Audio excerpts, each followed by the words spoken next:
Hello students, आज मैं आपको क्लास 9 का क्वाड्रिलेटरल चैप्टर है, चैप्टर 8, उसकी एक्सरसाइज 8.1 का क्वेश्चन नंबर 1 बता रही हूँ। यहाँ पर एक्चुअली पुरानी बुक है तो ये अब क्वेश्चन नंबर 1 है। ठीक है, क्या दे रखा है? If the diagonals of a parallelogram are equal then show that it is a rectangle. तो हमें क्या प्रूव करना है? रेक्टेंगल प्रूव करना है। ठीक है, वहाँ पे डायग्राम तो नहीं दे रखा था, मैंने ये फिगर ड्रॉ कर लिया है। तो ABCD मैंने ये बना लिया एक पैरेललोग्राम। ठीक है, और इसके मैंने डायगोनल्स दे रखे, तो AC और BD डायगोनल्स भी इसके मैंने बना लिए हैं। सबसे पहले हम क्या करेंगे, हमें गिवन क्या है वो हम लिख देंगे। तो गिवन है हमें पैरेललोग्राम। क्या नाम है इसका? मैंने लिख दिया ABCD। तो ABCD ये दे रखा है। दूसरी चीज़ क्या दे रखी है कि उसके डायगोनल्स इक्वल हैं, तो डायगोनल्स में लिख दूंगी AC इक्वल्स टू BD। देखो ये रहा AC और ये रहा BD, ये दोनों इक्वल उसने हमें दे रखे हैं। If the diagonals of a parallelogram are equal कर दिया हमने। ठीक है, जो गिवन था। अब हमें प्रूव क्या करने को बोला है? टू प्रूव करने के लिए बोला है कि ABCD क्या है? एक रेक्टेंगल है, हमें प्रूव करना है। ABCD इज़ ए रेक्टेंगल, ये हमें प्रूव करना है। ठीक है, अब इसका प्रूफ क्या लिखेंगे हम? देखो सॉरी, यहाँ पर हम दो ट्राइंगल को ले लेंगे। एक ट्राइंगल मैं लूँगी ये वाला ABD, दिखाई दे रहा है आपको? ABD। और एक बार मैं ये ट्राइंगल लूँगी ABC। ठीक, और चाहे तो हम कलर कर सकते हैं। एक मिनट, ये मैंने करा ये वाला ABD, तुम्हें आसानी हो जाएगी समझने में। एक ट्रायंगल लिया मैंने ये वाला ABD। ठीक है, इसको कलर कर दिया। फिर दूसरा जो हम ट्रायंगल लेंगे, दूसरा ट्रायंगल हम ले रहे हैं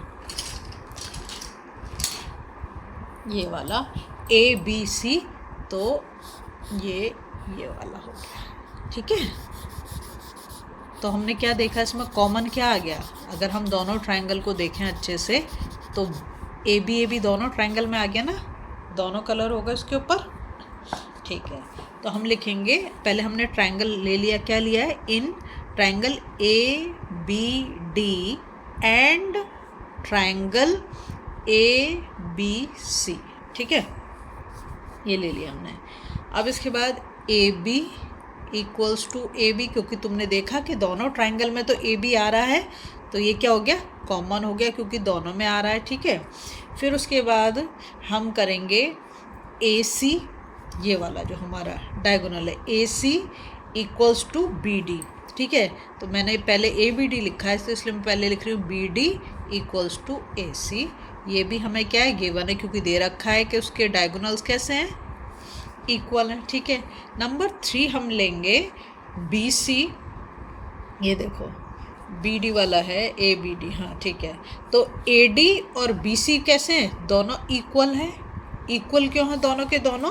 क्योंकि opposite side of a parallelogram are equal and parallel होता है, तो इसलिए मैं लिख दूंगी यहाँ पर BC नहीं AD इक्वल्स टू, कुछ भी लिख दो, उससे कोई फ़र्क नहीं पड़ रहा। AC is equal to AD is equal to BC। ठीक है, क्या लिख दोगे? रीज़न जरूर लिखना, अपोजिट साइड्स ऑफ पैरेललोग्राम। ठीक, आर इक्वल लिख दो। ठीक है, नेक्स्ट अब देखो हमें 3 पॉइंट मिल गए। ये AB तो कॉमन हो गया, फिर हमने कर दिया BD, ये जो डायगोनल है BD, और AC ये कर दिया, और फिर हमने लिया AD और BC, opposite sides of parallelogram are equal, है ना। तो अब 3 पॉइंट मिल गए, तो क्या हो गया? कॉन्ग्रुएंट प्रूव हो गया ट्रायंगल। तो हम लिखेंगे triangle ABD congruent to triangle, ये D है, ABD congruent to triangle ABC by SSS, side congruence rule से। ठीक है, अब देखो फिर क्या हो गया तुम्हारा?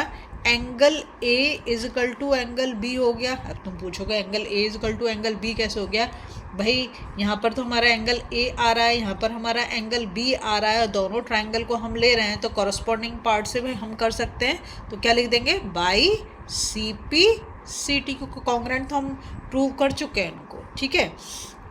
अब इसके बाद A D parallel to B C, ऐसा क्यों लिखा मैंने, A D parallel to B C, क्योंकि हमारा क्या होता है कि मतलब पैरेललोग्राम में opposite sides are equal and parallel, तो ये लिख दिया मैंने यहाँ पर, रीजन दे देंगे अपोजिट साइड्स ऑफ पैरेललोग्राम, ठीक है, are equal and parallel, parallel के लिए मैंने 2 लाइन लगा दी, ठीक है। अब क्या करेंगे देखो, अब हम लिखेंगे angle A plus angle B is equal to 180 degree. तुम कहोगे ये क्यों लिखा, देखो आप ऐसे देखो इसको, ये दोनों तो मैंने पैरेलल बता दी कि ए डी पैरेलल है बी सी के, अगर ये दोनों पैरेलल है तो ये ए बी हम ट्रांसवर्सल ले सकते हैं, अगर ए बी ट्रांसवर्सल है तो एंगल ये वाला और ये वाले दोनों एंगल क्या हो गए, को इंटीरियर एंगल हो गए। तो हम ये पढ़ते हैं same side of the transversal या को इंटीरियर एंगल का सम कितना होता है, सप्लीमेंट्री होता है, तो 180 हो गया, ठीक है। तो यहाँ पे हो गया angle A is equal to angle B, हमने ऊपर लिख दिया है by C P C T से, इज इक्वल टू 90 डिग्री। ये देखो जब दोनों इक्वल हैं तो तुम ऐसे भी लिख सकते हो ट्वाइस ऑफ एंगल, चलो इसको मैं कर देती हूँ यहाँ पे, angle A is equal to angle B हमने ऊपर लिख दिया है, तो angle A plus angle a equals to 180 degree, तो twice of angle A is equal to 180 degree, तो एंगल ए कितना आ गया हमारा 180 डिवाइडेड बाई 2, तो कितना हो गया 90 डिग्री। तो एंगल ए एंगल बी के इक्वल है तो वो भी कितना हो गया 90 डिग्री हो गया, ठीक है। तो सेम एज ही angle C is equal to angle D हो जाएगा। और राइट एंगल के लिए क्या शर्त है कि एंगल कितना होना चाहिए, कम से कम एक एंगल तो आपका 90 डिग्री होना चाहिए, पर यहाँ तो हमने चारों कर दिए, तो हम लिख देंगे hence A B C D is a rectangle, ठीक है। ये प्रूव हो गया। अगर आपको वीडियो पसंद आ रही है प्लीज़ लाइक शेयर सब्सक्राइब कर दें, फॉलो जरूर कर दें।